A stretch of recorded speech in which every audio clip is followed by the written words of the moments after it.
Welcome to Stoic Vivu, where ancient wisdom meets modern life challenges. Our mission is simple yet profound: to make the timeless teachings of Stoic philosophy accessible and practical for everyone navigating the complexities of contemporary living. We believe that the greatest philosophers of ancient Rome and Greece offered insights so powerful they can transform how you experience stress, criticism, and the endless pressure to conform in today's world. Today, we're diving deep into one of the most liberating questions you can ask yourself. What if you could completely stop caring what other people think about you? Not in a reckless, antisocial way, but in a way that actually makes you more confident, more authentic, and surprisingly, more respected by others. This isn't about becoming cold or disconnected from the people around you. Instead, it's about discovering what the ancient Stoics understood 20 centuries ago. That true freedom comes from focusing entirely on what you can control while releasing your grip on everything you cannot. When you master this art, something remarkable happens. The opinions, judgments, and criticisms that once dominated your thoughts begin to lose their power over you.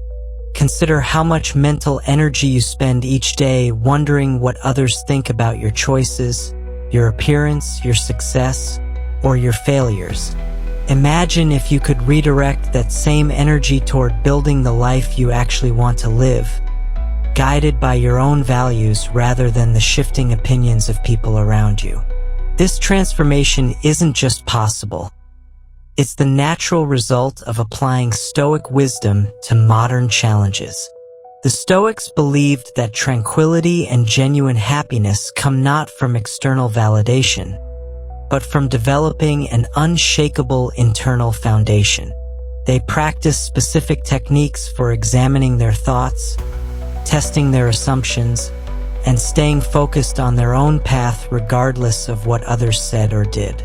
These weren't abstract philosophical concepts, but practical tools they used daily to navigate politics, relationships, and the inevitable criticisms that come with any meaningful life. Throughout this exploration, you'll discover why caring less about others' opinions actually makes you more capable of meaningful relationships and genuine impact. You'll learn the specific mental exercises that Marcus Aurelius, Seneca, and Epictetus used to maintain their focus and inner peace despite facing intense scrutiny, political opposition, and personal attacks. Most importantly, you'll see how these ancient practices translate directly into solutions for modern problems like social media anxiety, workplace politics, and the constant pressure to measure yourself against others. The journey we're beginning together will challenge some deeply held assumptions about where your worth comes from and where your attention should go. By the end, you'll have a complete framework for building the kind of inner strength that no external circumstance can shake. 1. Why your opinion of yourself matters more than anyone else's. Sarah sits in her downtown Chicago office, staring at her phone screen where her latest Instagram post shows only 12 likes after 2 hours. She's a successful marketing director, manages a team of 8 people, and just closed a major client deal yesterday. Yet here she is, feeling genuinely upset because her carefully crafted post about her weekend hiking trip didn't get the validation she expected. She refreshes the app again, comparing her engagement to colleagues who seem to effortlessly attract hundreds of likes with simple selfies. This scenario reveals one of the most paradoxical aspects of human nature that the Stoics identified over 2,000 years ago. We genuinely love ourselves more than we love other people, yet we consistently value their opinions of us more than our own assessment of our worth and character. Marcus Aurelius, writing in his personal journal that would later become meditations, called this tendency completely irrational and self-destructive. The Roman emperor understood something that modern psychology has confirmed. When you consistently seek external validation as your primary source of self-worth, you surrender control over your emotional well-being to people who may not have your best interests at heart, who don't understand your circumstances, and who are often dealing with their own insecurities and biases. You essentially hand over the keys to your happiness to strangers. Consider what happens when you base your self-evaluation on external feedback. Your mood becomes dependent on variables completely outside your control. Did your boss seem distracted during your presentation? Your confidence plummets, even though their distraction might have nothing to do with your work. Did your social media post get fewer likes than usual? You start questioning decisions that felt right when you made them. Someone makes a critical comment about your appearance, your choices, or your opinions. Suddenly, you're second-guessing fundamental aspects of who you are. The Stoics recognized this pattern as a form of voluntary slavery. You become enslaved to the opinions, moods, and judgments of others, constantly adjusting your behavior not based on your own values and principles, but based on what you think will earn approval from people whose own judgment might be questionable. Marcus Aurelius faced this challenge at the highest level. As Emperor of Rome, literally everyone had an opinion about his decisions, his policies, and his character. He could have spent his entire reign trying to please senators, citizens, military leaders, and foreign dignitaries. Instead, he developed a practice of regular self-examination based on his own principles and values. He would ask himself whether his actions aligned with virtue, wisdom, justice, and courage, regardless of how others responded. This approach didn't make him disconnected or uncaring about others. Paradoxically, it made him more effective as a leader because his decisions came from a stable, principled foundation rather than the shifting sands of public opinion. When you stop desperately seeking approval, you actually become more worthy of genuine respect because people recognize authenticity and inner strength. The key insight here is understanding the difference between healthy self-reflection and destructive approval seeking. Healthy self-reflection involves honestly assessing your actions against your own values and principles. Did you act with integrity? Did you do your best with the resources and knowledge you had? Are you growing and learning from your experiences? This type of internal evaluation helps you improve and develop genuine self-respect. Destructive approval seeking, on the other hand, involves constantly measuring yourself against other people's standards, reactions, and opinions without considering whether those standards align with your own values or whether those people are qualified to judge you. It's the difference between asking, "Am I becoming the person I want to be?" versus, "Am I becoming the person others want me to be?" Seneca, another prominent Stoic philosopher, taught that true self-respect comes from holding yourself to consistent standards regardless of external circumstances. When you know you've acted according to your principles, when you've done your best with what you had, when you've treated others fairly and honestly, then you can have genuine confidence that isn't dependent on anyone else's approval or disapproval.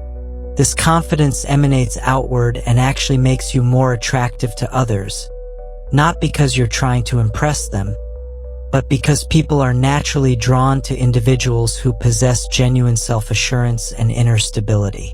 They recognize someone who won't compromise their values for acceptance, someone whose friendship and respect actually means something because it's not given carelessly to everyone.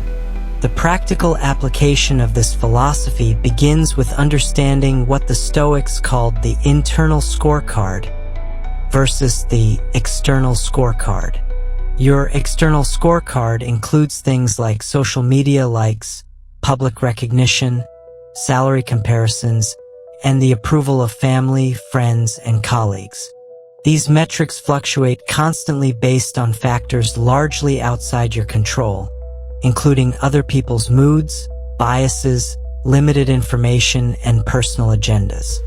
Your internal scorecard, however, measures things you can actually control: your effort, your integrity, your consistency with your values, your growth over time, and your character development. When Sarah, in our earlier example, feels upset about 12 Instagram likes, she's consulting an external scorecard that tells her nothing meaningful about her actual worth, her relationships, or her life satisfaction. Those 12 people who liked her post might have done so while distracted, scrolling mindlessly, or based on completely superficial factors. But if Sarah consulted her internal scorecard, she might recognize that she spent a beautiful Saturday hiking in nature, connecting with friends, taking care of her physical health, and creating positive memories. The value of that experience exists independent of how many people double-tap a digital representation of it. When you consistently choose the internal scorecard over the external one, you develop what Epictetus called unshakable tranquility. This shift requires recognizing that most people are too busy managing their own concerns to spend significant time judging you. The attention you think they're paying to your choices exists primarily in your own mind. Even when people do judge you, their judgments reveal more about their own fears and biases than about your actual worth. Building this internal foundation requires daily practice. Start by identifying your core principles through honest self-examination. What kind of person do you want to be when no one is watching? What standards matter to you, independent of what impresses others? Consider qualities like integrity, compassion, courage, and wisdom rather than external markers like wealth or status. Create a simple practice of reviewing your actions against these internal standards. Did you act with integrity today? Did you treat others with respect? Did you make progress toward meaningful goals? This self-evaluation builds genuine self-respect that doesn't depend on anyone else's approval. Begin evaluating your daily actions against these internal standards rather than external reactions. When you make decisions, ask yourself whether they align with your values rather than whether they will be popular. When you face criticism, examine whether it identifies real areas for improvement based on your principles, or whether it's simply someone projecting their own issues onto your situation. Developing this internal focus isn't about becoming isolated or uncaring. It's about establishing a stable foundation that allows you to engage with the world from strength rather than neediness. When you're not desperately seeking approval, you can offer genuine care and authentic relationships because you're not calculating how every interaction might benefit your image. With this foundation of genuine self-worth established, we can now explore how to stay focused on your own path when everyone around you seems to be watching, judging, and offering unsolicited opinions about the direction of your life. 2. How to stay on your path when everyone else is watching. Imagine this scenario. Michael has been working as a software engineer in San Francisco for 5 years, earning a comfortable salary and the respect of his colleagues. But deep down, he dreams of opening a small bookstore in his hometown of Portland. Every weekend, he researches locations, creates business plans, and imagines the conversations he'll have with customers about their favorite novels. Yet every Monday morning, he sits back down at his computer, writing code instead of pursuing his passion. Why does Michael stay stuck? It's not fear of failure or lack of preparation. It's something far more subtle and powerful. the weight of other people's expectations and the fear of their judgment. His parents invested in his computer science education. His colleagues see him as the reliable tech expert. His friends admire his Silicon Valley success. The thought of disappointing them, or worse, having them question his sanity, keeps him trapped in a life that feels increasingly hollow. This internal struggle reveals what Seneca called one of the greatest challenges to human happiness: maintaining what he termed euthymia, or tranquility of mind. Let me help you understand why this concept matters so deeply, as it forms the foundation for everything else we'll explore about mental freedom. Seneca defined euthymia not as withdrawing from the world or avoiding challenges, but as developing a sense of the path that you're on without being distracted by the paths that crisscross yours. Picture yourself walking through a dense forest where hundreds of trails intersect and branch off in different directions.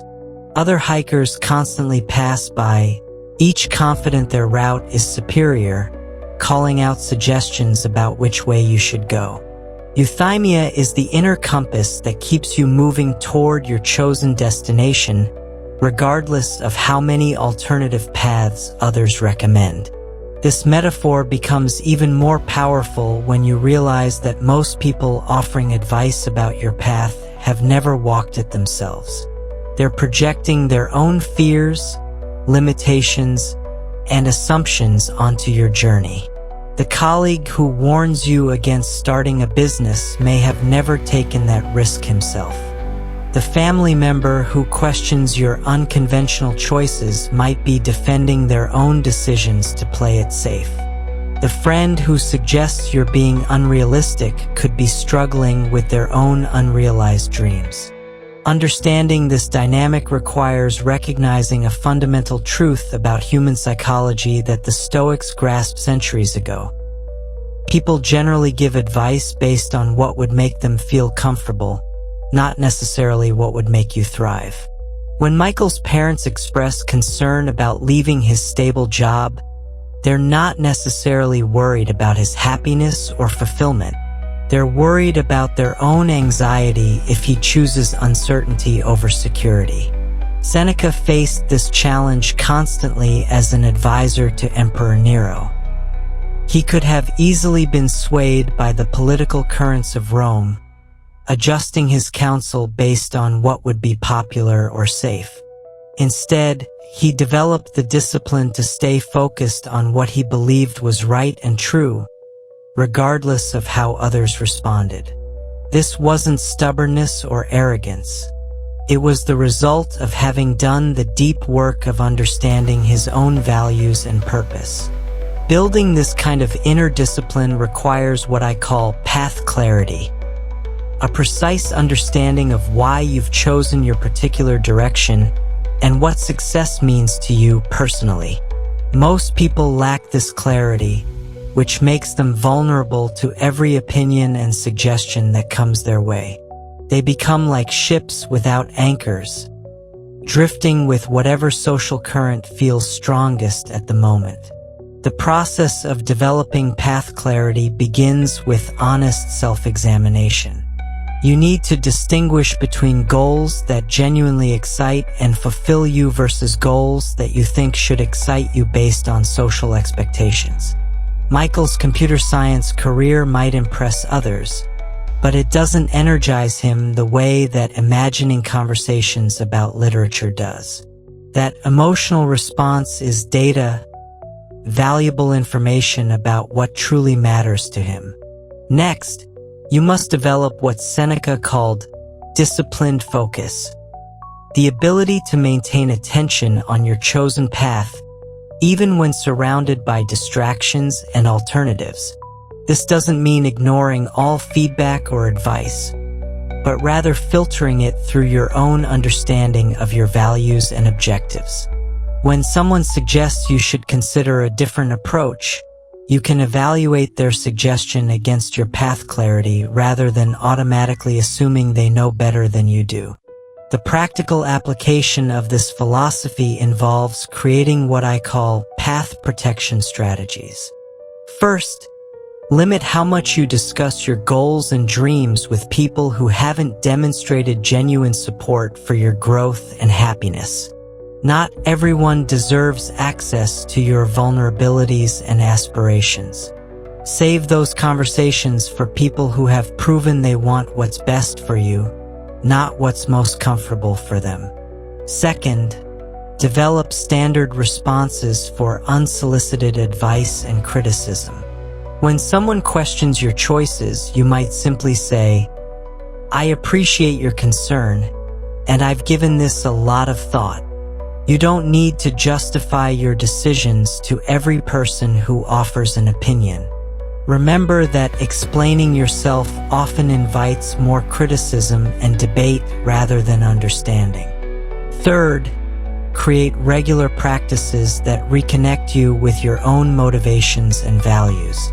This might involve weekly reflection sessions where you review your progress and recommit to your chosen direction.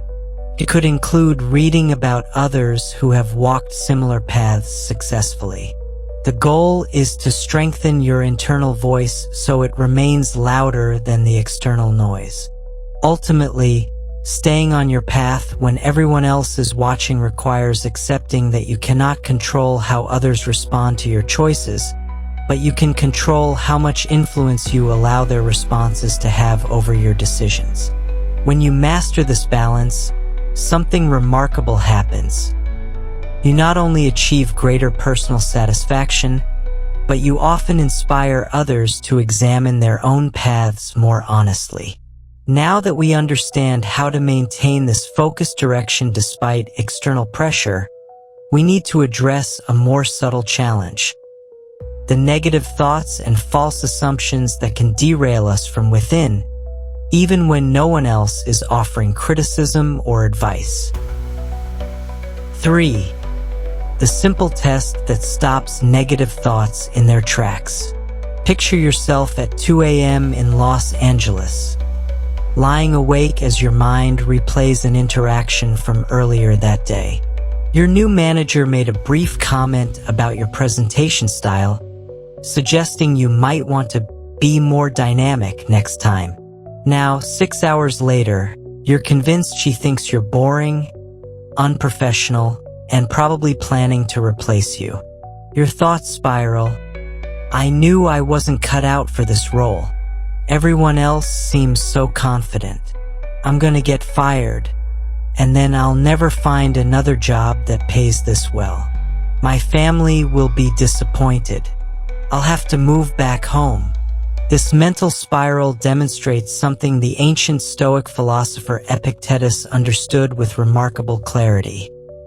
Most of our emotional suffering comes not from actual events, but from the stories we tell ourselves about those events. The manager's comment was neutral feedback.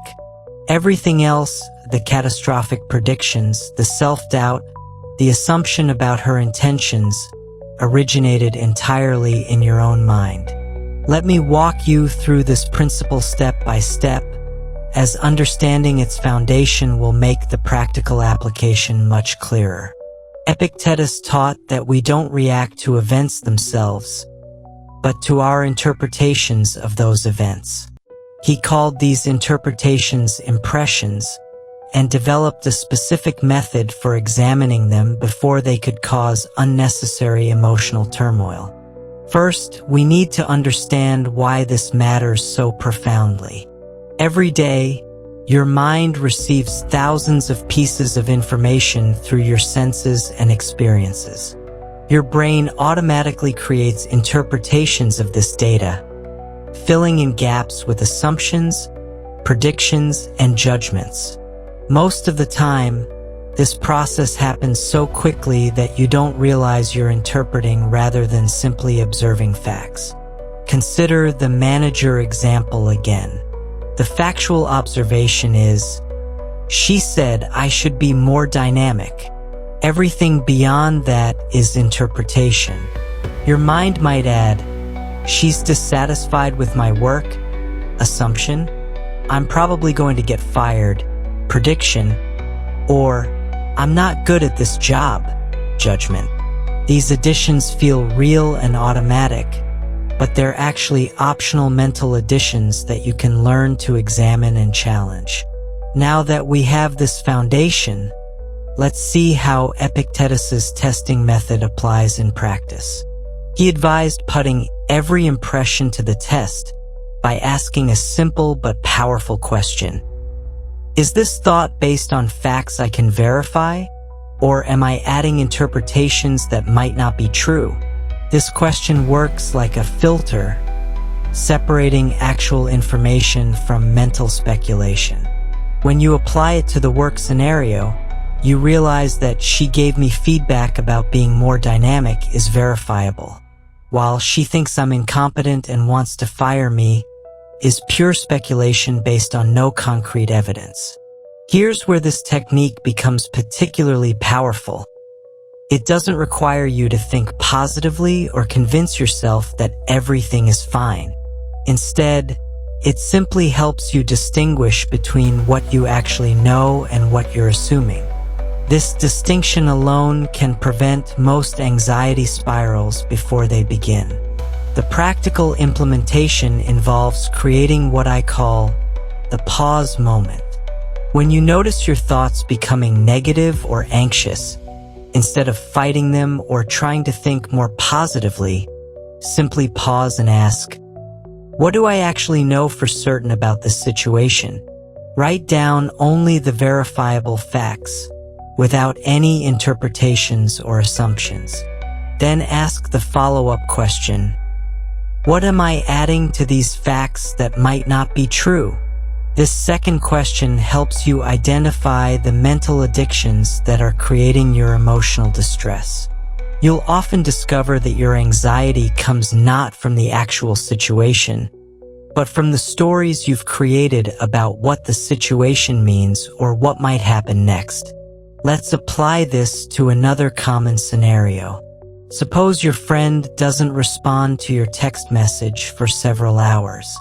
The fact is, my friend hasn't replied to my message yet.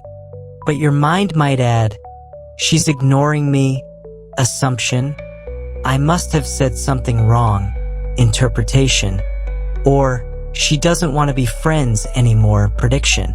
When you separate these additions from the simple fact, you realize that there are dozens of possible explanations that have nothing to do with you or your friendship. This process becomes even more effective when you understand that your brain evolved to look for potential threats and problems.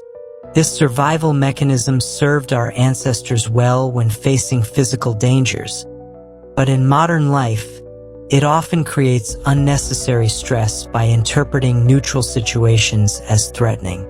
Your manager's feedback isn't a saber-toothed tiger, but your brain might respond as if it were. The beauty of Epictetus's method is that it works with your mind's natural processes rather than against them. You're not trying to suppress negative thoughts or force positive thinking. You're simply becoming more aware of when you're interpreting versus when you're observing facts. Regular practice with this technique develops what philosophers call cognitive flexibility, the ability to hold multiple possible interpretations of the same event rather than automatically accepting the first story your mind creates. When your manager suggests being more dynamic, you might consider that she's trying to help you improve, that she sees potential in you, or that this is standard feedback she gives to many people. The most profound result of this practice is what Epictetus called unshakable tranquility. When you stop automatically believing every interpretation your mind creates, you become much less vulnerable to the emotional ups and downs that exhaust most people. You respond to actual situations rather than reacting to imaginary threats.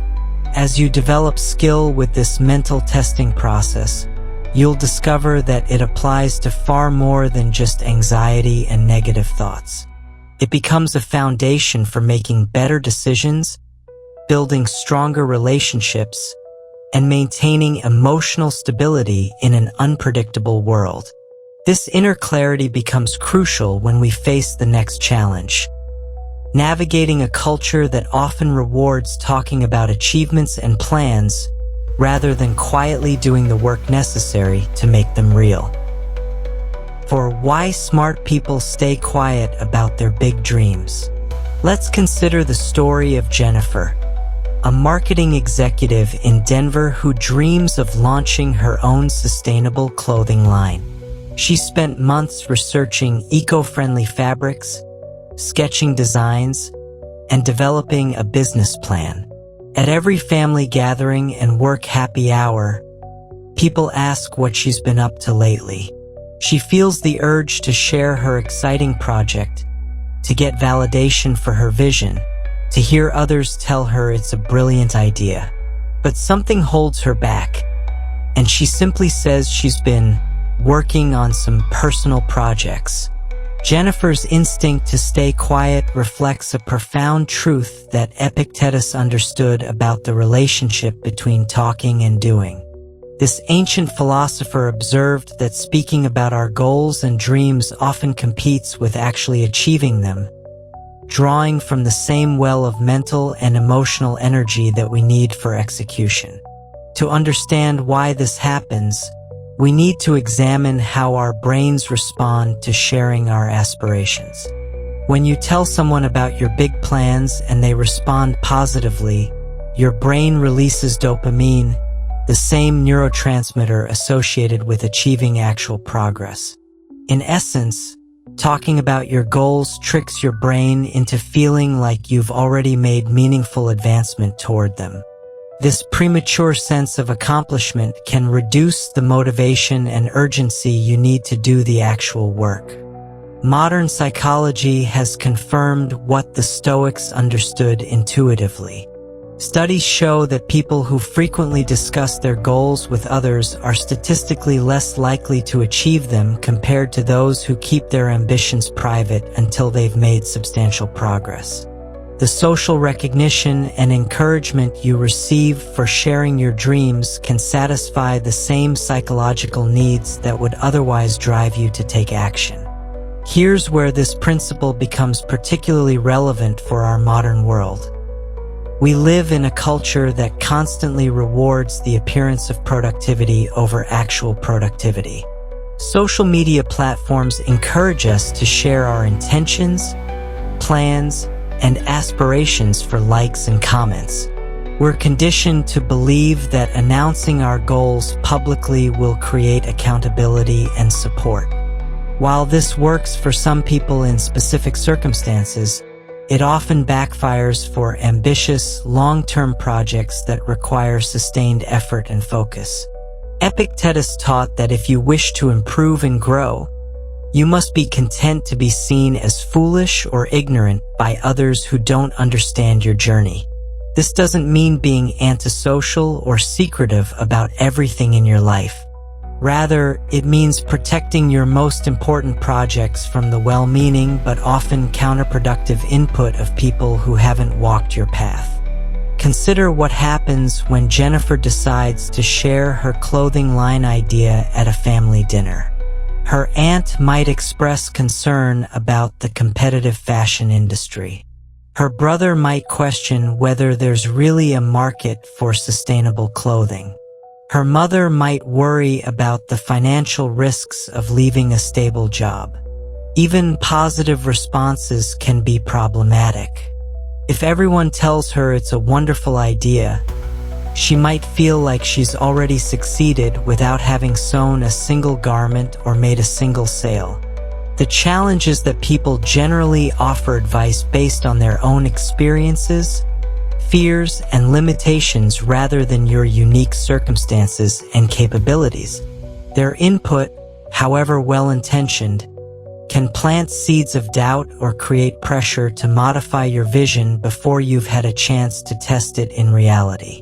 Moreover, explaining and defending your ideas to others requires mental energy that could be channeled into actually developing those ideas. This doesn't mean that all feedback is harmful or that you should never seek advice. The distinction lies in timing and source. Once Jennifer has created her first prototypes, tested them with potential customers, and proven the basic viability of her concept, then input from others becomes valuable data rather than uninformed speculation. Similarly, seeking advice from people who have actually built successful businesses in related fields is different from discussing your plans with anyone who happens to ask about your weekend activities. Epictetus advocated for what we might call productive secrecy, keeping your most important work private not because you're ashamed of it, but because you're protecting it. This protection serves multiple purposes.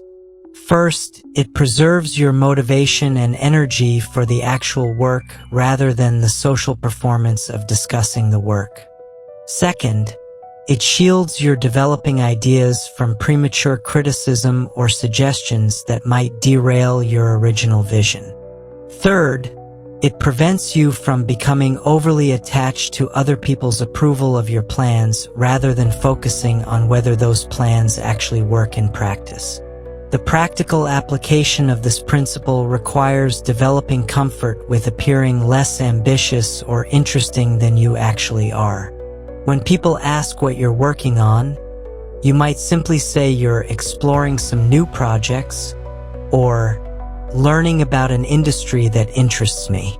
This isn't dishonesty, it's strategic communication that prioritizes results over recognition.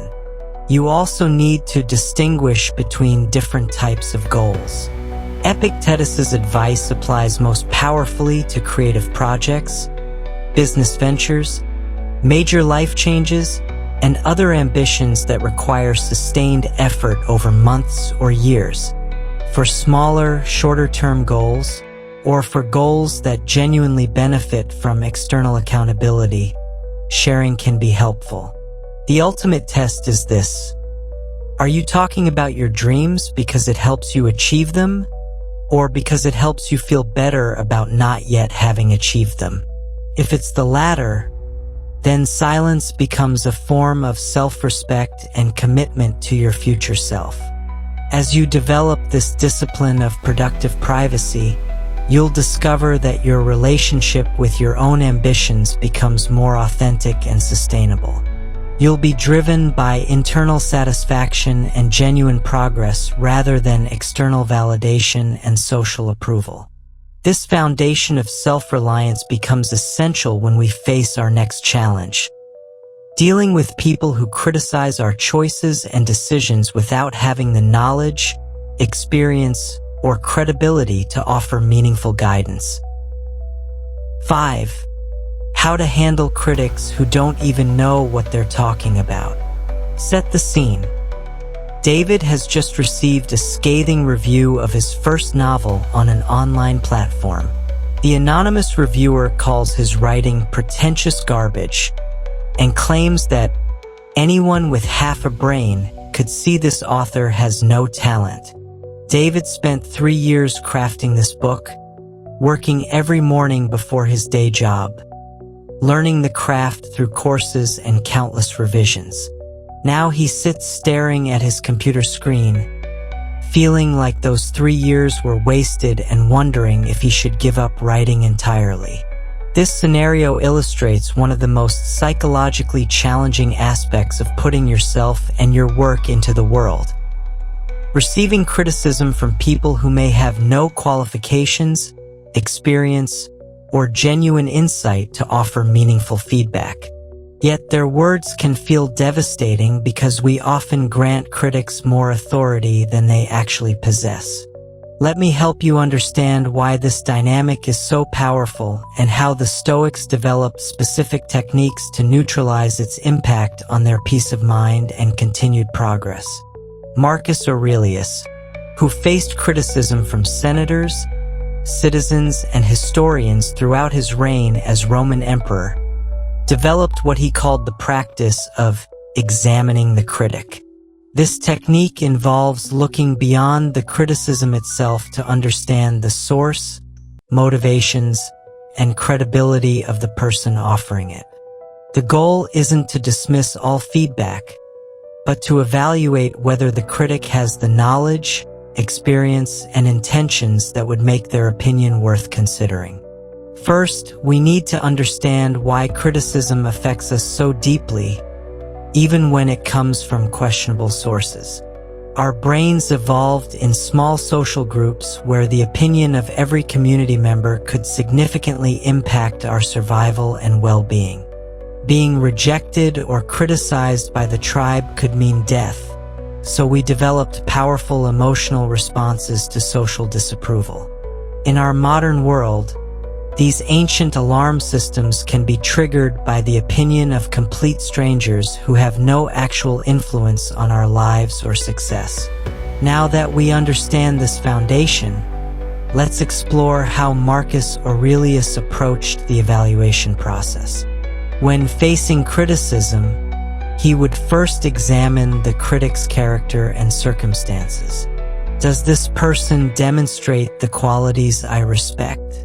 Have they achieved anything meaningful in the area they're criticizing? Are they speaking from experience and wisdom, or from frustration and envy? In David's case, applying this examination reveals important information. The anonymous reviewer offers no credentials as a writer, editor, or literary expert. They use inflammatory language rather than specific, constructive feedback. They hide behind anonymity rather than standing behind their words with their identity.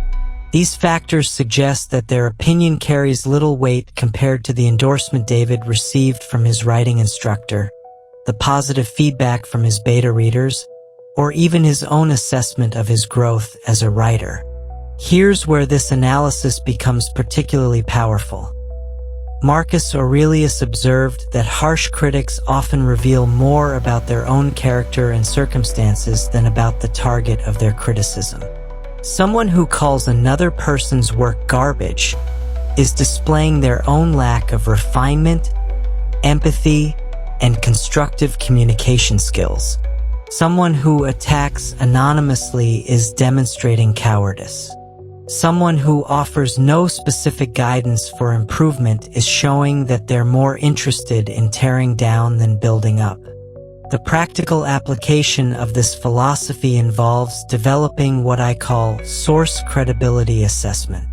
Before allowing criticism to impact your emotions or decisions, ask yourself these specific questions. What has this person accomplished in the area they're criticizing me about? Do they have a track record of helping others improve, or do they primarily focus on finding fault? Are they offering specific, actionable feedback, or just expressing general disapproval? Would I actually want to trade places with this person or have their life? Consider how this applies beyond creative work. If someone criticizes your parenting style, have they raised successful, happy children themselves? If someone questions your business decisions, have they built a successful business? If someone judges your lifestyle choices, are they living a life you admire and respect? Often, you'll discover that your harshest critics are projecting their own insecurities, failures, or regrets onto your situation. This doesn't mean becoming arrogant or dismissing all feedback. The key is distinguishing between critics who can help you improve and critics who are simply expressing their own emotional reactions to your success, choices, or visibility. Marcus Aurelius welcomed input from advisors who had demonstrated wisdom, experience, and genuine concern for his welfare and the welfare of Rome. He ignored or minimized input from people who were primarily motivated by political gain, personal grudges, or simple attention-seeking. The Stoics also understood that we often unconsciously seek approval from people we don't even like or respect. David might realize that he wouldn't want to have coffee with his anonymous critic, wouldn't ask them for advice about important life decisions, and wouldn't consider them a friend. Yet he's allowing this person's opinion to influence his sense of self-worth and his decision about whether to continue writing. Building resistance to unqualified criticism requires regularly reminding yourself of your actual goals and values. David's goal isn't to please every anonymous internet user. It's to tell meaningful stories and develop his craft as a writer. The opinion of his target readers, writing mentors, and publishing professionals matters more than the reaction of someone who may not even enjoy his genre. The most profound insight from Marcus Aurelius is that allowing unqualified critics to derail your progress is a form of injustice to yourself and to the people who could benefit from your continued growth and contribution. When David considers giving up writing because of one harsh review, he's potentially depriving future readers of stories that could inspire, entertain, or comfort them. This perspective creates a foundation for handling criticism that protects your mental energy while remaining open to legitimate feedback that can actually help you improve. Consequently, we need to examine how protecting this mental energy from destructive criticism connects to a broader challenge: managing the limited cognitive resources we have available for meaningful work and relationships. 6. The mental energy trick that changed everything. Imagine yourself at 7 p.m. on a Tuesday in Seattle, sitting at your kitchen table, trying to work on a presentation that's due tomorrow. But instead of focusing on your slides, you find yourself scrolling through social media, reading the comments on a controversial post your college friend shared this morning. The comments are filled with angry debates between strangers arguing about politics, calling each other names, and sharing increasingly extreme opinions. You know this interaction has nothing to do with your life or goals, yet you keep reading, feeling your stress levels rise with each hostile exchange. By the time you finally close the app and return to your presentation, it's 8:30 p.m., and your mind feels scattered and agitated. The creative energy you needed for your work has been drained by absorbing the negativity and conflict of people you don't even know, discussing issues you can't control. This scenario demonstrates what the Stoics understood as one of the most critical but overlooked aspects of mental well-being: the finite nature of our cognitive resources and the importance of protecting them deliberately. Let me walk you through this principle step by step, as grasping this foundation will revolutionize how you approach your daily mental diet and energy management. Seneca observed that the human mind operates like a well with a specific capacity. Every thought, emotion, and piece of information we process draws from this same reservoir of mental energy. When we allow our minds to be occupied by trivial conflicts, other people's drama, or situations beyond our control, we reduce the mental bandwidth available for meaningful work, creative thinking, and genuine problem solving. This isn't a metaphor.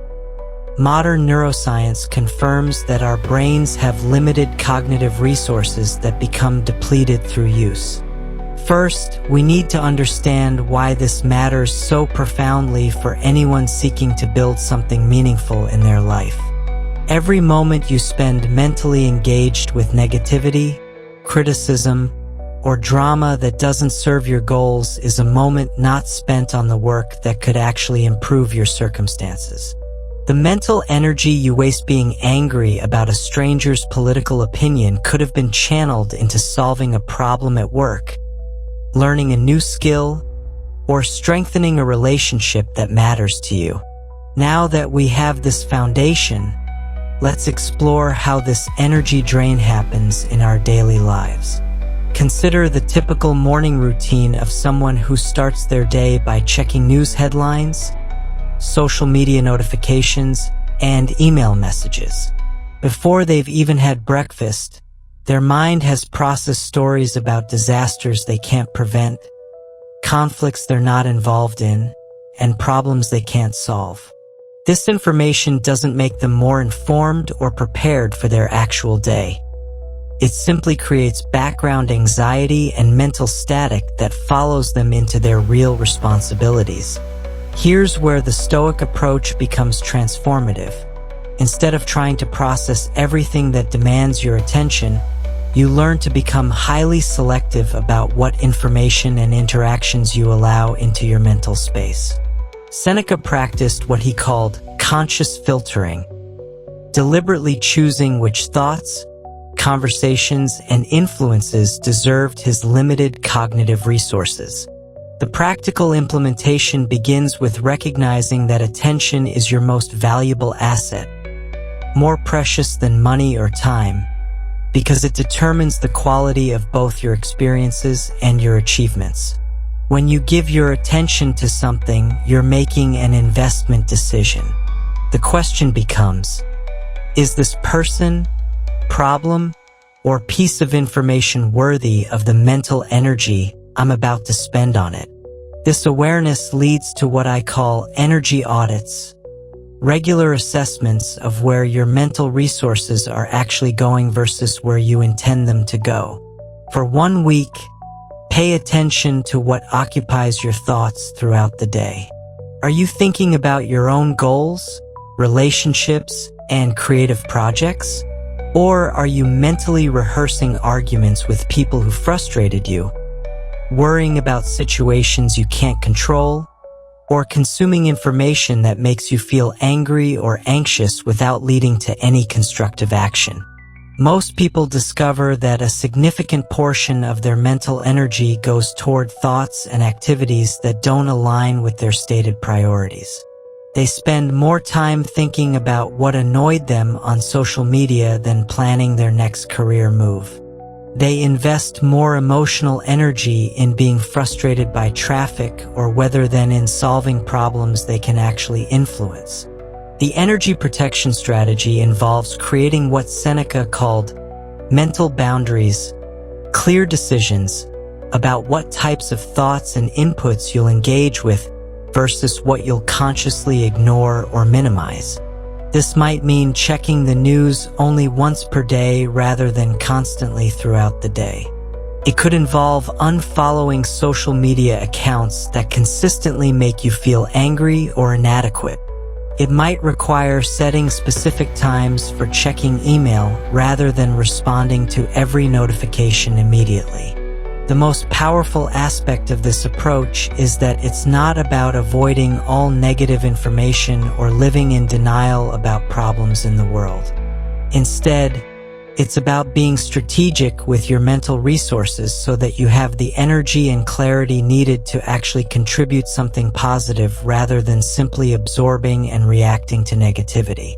When you protect your mental energy this way, remarkable things begin to happen. Your focus improves dramatically because your mind isn't cluttered with irrelevant concerns. Your creativity increases because you have more cognitive space for original thinking.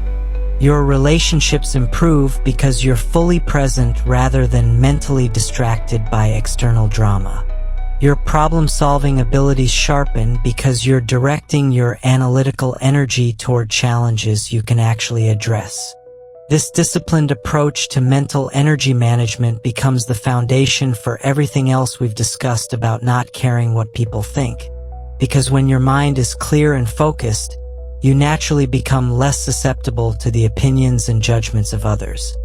Building on this mental clarity and protected energy, we can now explore the ultimate challenge: maintaining your principles and inner peace when facing the kind of sustained criticism and opposition that tests everything you've learned about mental freedom. 7. What Marcus Aurelius knew about haters that you don't. Consider this situation. Rachel has just been promoted to department head at her company in Boston, becoming the youngest person ever to hold this position. Instead of celebrating, she finds herself dealing with a constant stream of subtle undermining from several colleagues. They question her decisions in meetings, make snide comments about her age and experience, and seem to take pleasure in pointing out any small mistakes she makes. One particularly difficult coworker has started spreading rumors that she only got the promotion because of her connections rather than her abilities. Rachel feels the urge to defend herself constantly, to prove these critics wrong, and to win them over through perfect performance. She lies awake at night planning responses to their criticisms and worrying about how to change their opinions of her leadership.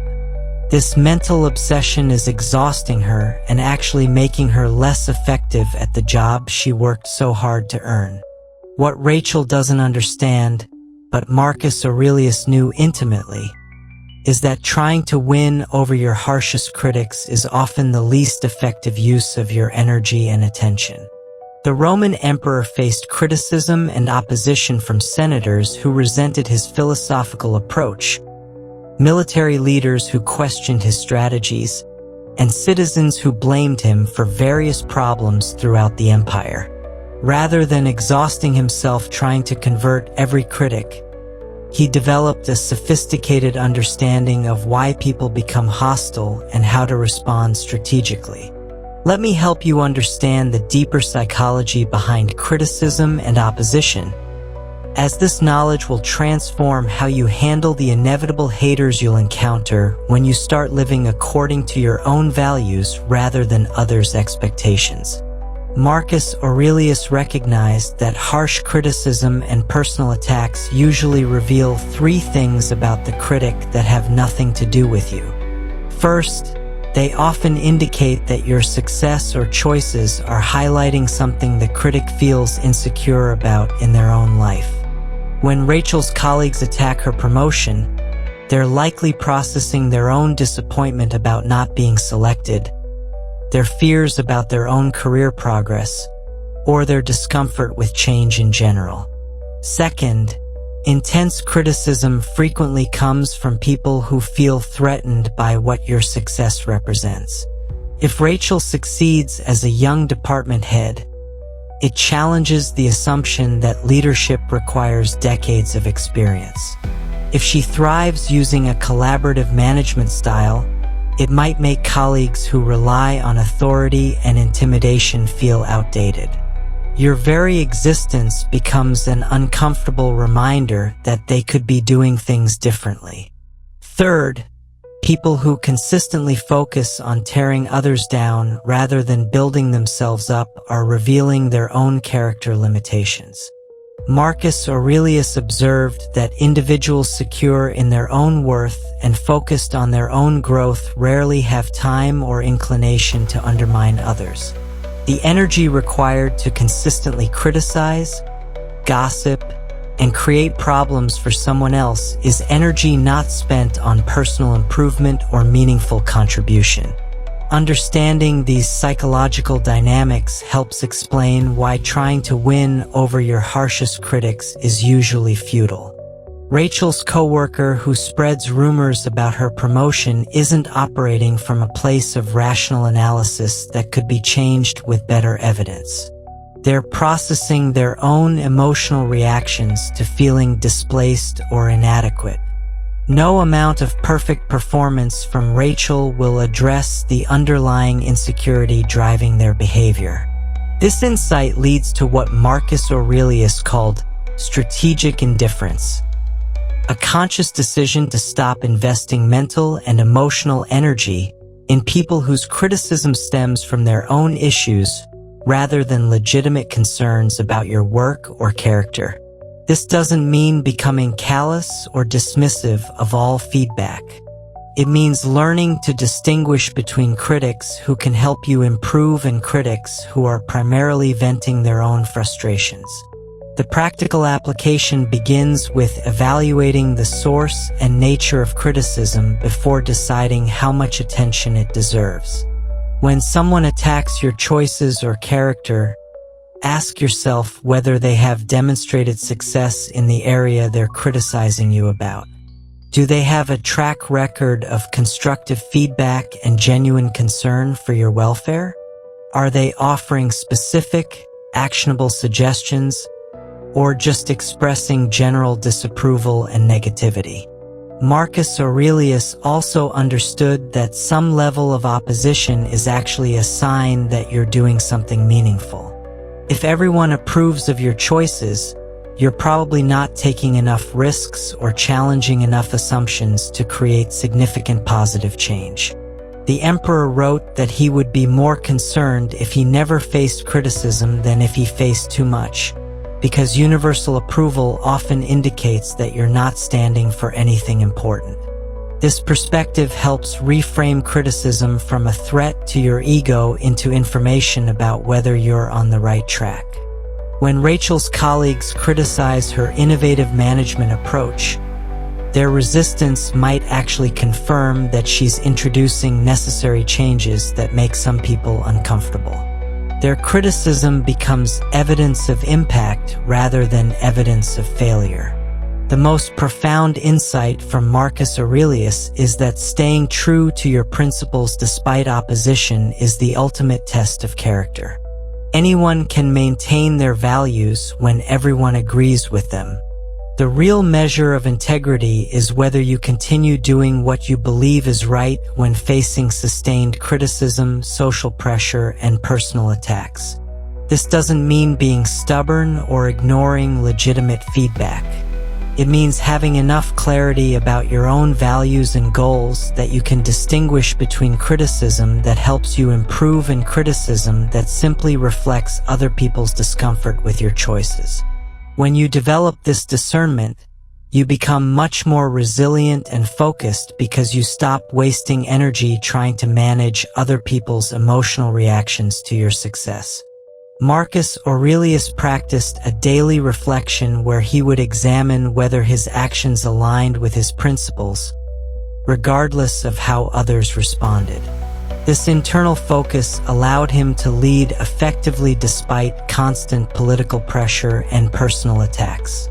He understood that his job was to act with wisdom, justice, courage, and moderation, not to ensure that everyone approved of his decisions. In essence, what Marcus Aurelius knew about haters is that their opinions usually have more to do with their own internal struggles than with your actual worth or choices, and that trying to win them over often distracts you from the meaningful work that originally triggered their criticism. Your next step toward unshakable inner strength.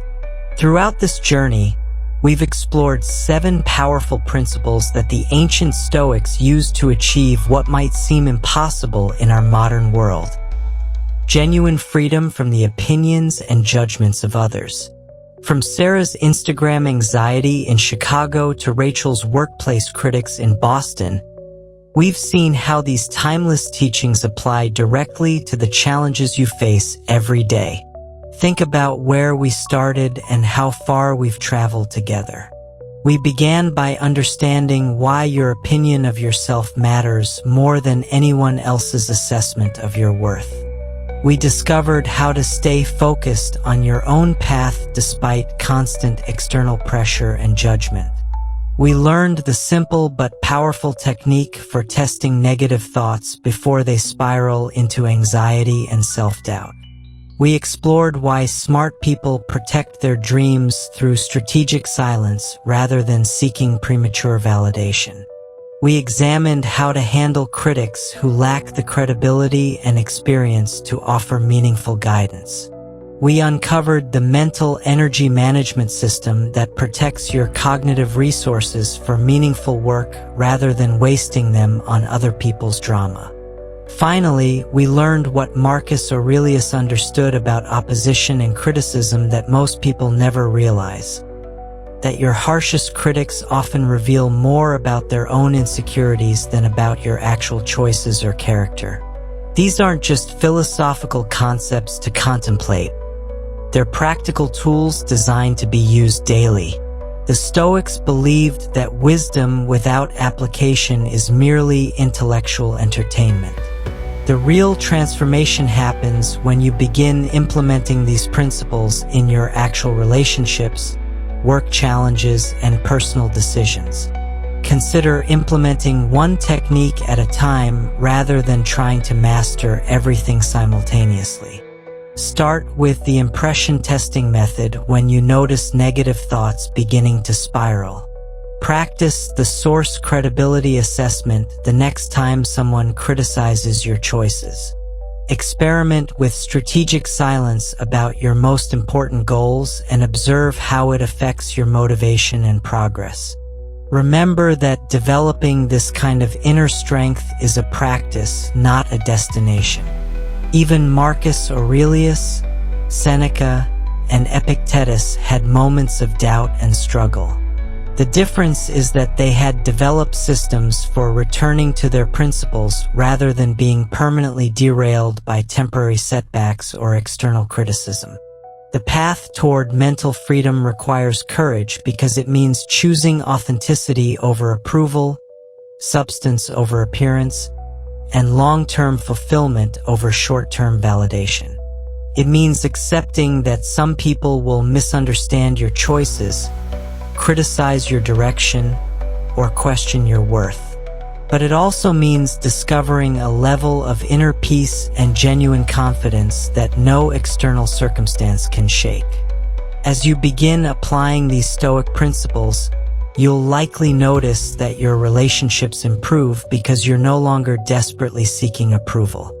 Your work becomes more fulfilling because you're measuring success against your own standards rather than others' expectations. Your decision-making becomes clearer because you're not constantly second-guessing yourself based on anticipated criticism. This transformation creates a positive cycle. The more you practice not caring what people think in the destructive sense, the more you become someone worthy of genuine respect and admiration. People are naturally drawn to individuals who possess authentic confidence and inner stability. If these ideas have resonated with you and you're ready to continue this journey of philosophical growth and practical wisdom, I encourage you to subscribe to the Stoic Vivu channel. We're building a community of people committed to applying ancient wisdom to modern challenges, and your participation makes that community stronger and more vibrant. Please take a moment to like this content if it has provided value to your life, and consider sharing it with someone you know who might benefit from these Stoic teachings. Sometimes the most generous thing we can do is introduce others to ideas that could transform their relationship with criticism, anxiety, and external validation. Your journey toward unshakable inner strength begins with your very next decision. Choose your own path, protect your mental energy, and remember that the opinion that matters most is the one you hold of yourself.